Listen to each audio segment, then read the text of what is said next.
And I guess you could say I've gone from a madman to a happy farmer. And along the way, I have really seen everything that's happened in this business for the last 5 decades. And coincident with that, in this talk, I'm putting together my class for USC, and I've got to pick a textbook, syllabus, and all those kinds of things. And one realizes that in an instant how out of date and out of touch what we're teaching in advertising in business schools is with the actuality of advertising. And so that's kind of mashed up into a point of view that I will go over with you today and hope you share and maybe give you a couple of insights. And by the way, I'm not going to use any slides. I don't have enough time. I'm just going to go. And I'm a fast talker from New York. I have a lot to cover, so stick with me. Unlike a lot of people who look at the advertising business and see doom and gloom and things have changed, my enthusiasm for it is higher than ever. And I really have to tell you that the reason it is fueled by social media. Social media is a game changer. It's incredible. It is the killer app in the advertising business, and we are not looking at it that way. Because it's the killer app, because it's changing the fundamentals of marketing and advertising. Not just cosmetically, fundamentals. And it's doing it in 3 ways. It's changing the marketing mix, the way we look at advertising, and the metrics that we measure for success. This is big time, exciting change, and it's happening fast. So we have to reinvent ourselves and look forward, not backward. And the term, I will throw out that the term social media is a self-limiting frame of reference as we look at it today. It's the wrong way to look at it. So maybe to look ahead, we have to take a look back. And I mentioned I started my career in 1964 at an agency called Benton Bowles, and it is a mirror image of Sterling Cooper on Mad Men, and everything. I get often asked, hey, is it really like that, Hank? Was that what it was like? And my answer is, in most respects, it is.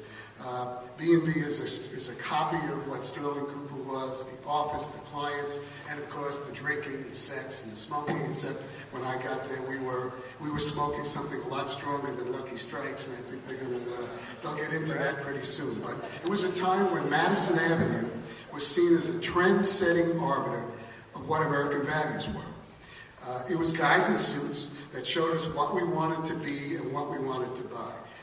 And for the most part, we ate it up. And while those days are gone, the essentials of the advertising business really haven't changed until now.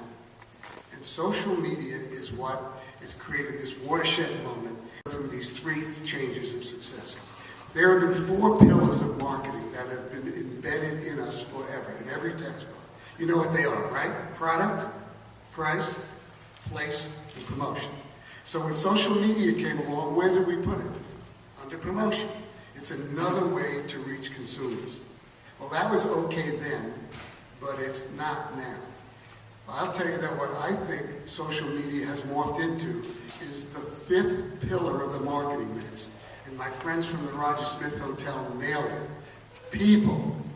If a company today does not have a people strategy, along with a product, price, and place, and a promotion strategy, close shop. You're not going to make it. And so I submit to you that if you see a people strategy as much as you do those other 4 P's, and you look at it as the 5 P's of marketing, it's going to change everything you do. From you organize, how you monetize, and everything you operate in. And there's a guy that I really admire a lot, who's a visionary that has seen this, and he summed it up better than I could. I want you to listen to this quote.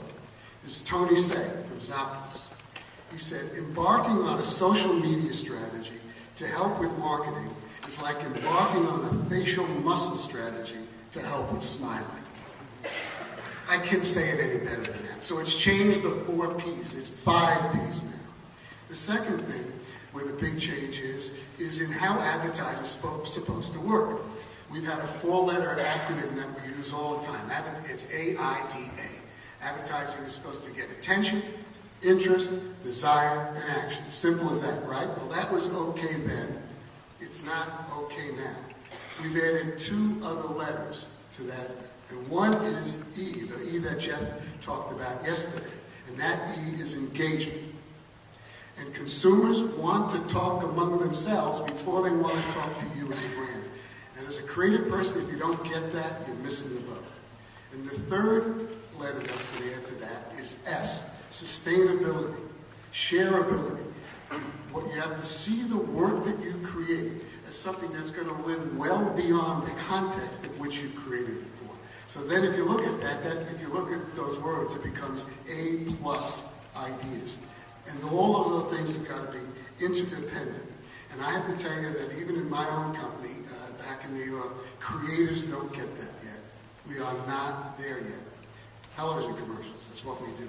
And the third big change is in what I call the ethics of success. And I was lucky enough to be an embedded blogger at the World Business Forum a couple of weeks ago, where CEOs from all around the world came and talked about what was going to be happening in their business. And I'll just summarize the three big headlines that we all got out of it, all of us did.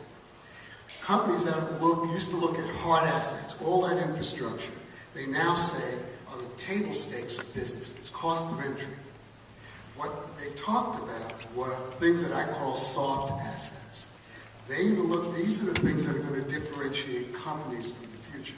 And here's some of the words they use.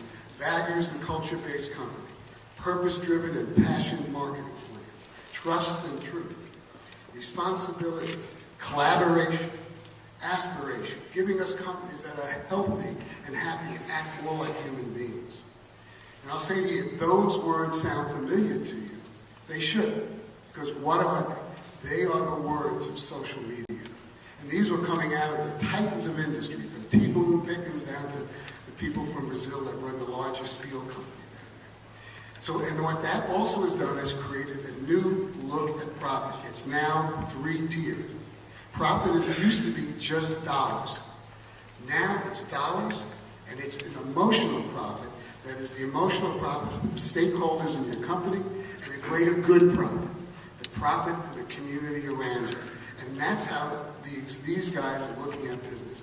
I don't know about you, but when I see that, I get very excited by that. I say, damn, that's a business I want to be involved in. And now, as an ad guy, when I look at that and say, this is the way my clients are thinking, I say, holy shit, excuse the language, does my business model even look like this right now? And the answer is it doesn't.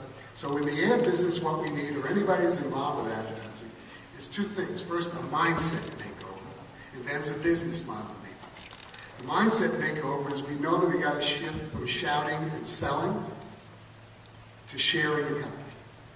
We know that we've got to spend as much time in conversation with our consumers as we do in creating for our consumers. We know we have to give up control to get traction. We also have to go from being the Don Draper master of the universe to being a maestro that's connecting a symphony orchestra with very communicated communications. And that really has created what we call, at my little company, a whole new business model called collaboration. And this is really important. The days of agencies saying we can do it all and then try to figure it out later are over, because things are moving too fast. So we define collaboration as collaborating with like-minded competitors that are going to work with us to deliver those A+ ideas for our clients. A collective of people. As a matter of fact, we're changing our name to the Farmers Collective. And so that means a new business model, from a compensation program and to ego gratification. And I know that if Don Draper were sitting up here, he would not like what he sees. But I'll tell you, I do. And I think anybody involved in advertising should be thrilled about where it's going to go next if you do that mindset makeover and recognize where it comes from. And I can't wait to get up in front of my class in January and see what they have to teach me. So thank you very much, and I appreciate being here.